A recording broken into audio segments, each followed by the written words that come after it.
मैते, तुम्हारी आवाज नहीं आई मुझे।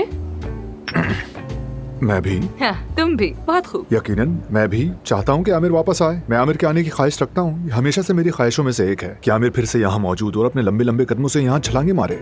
क्योंकि बात यह है कि अब कोई मुकाबला रहा नहीं है। तमाम पेशेंट्स माजरत के साथ अब मेरे पास आते हैं, और जब सब मेरे पास आते हैं तो खाली गोल पर गोल मारना मुझे अच्छा नहीं लगता। आमिर आए और गोलकीपर बन जाए। ठीक है, तो जब ये बात वाज़ेह हो गई कि इस कमरे में मौजूद हर शख्स की मुश्तरका ख्वाहिश आमिर की वापसी है, तो फिर आज का दिन इकट्ठे होने का है। हम सब अपनी पूरी कोशिश करेंगे, ठीक है?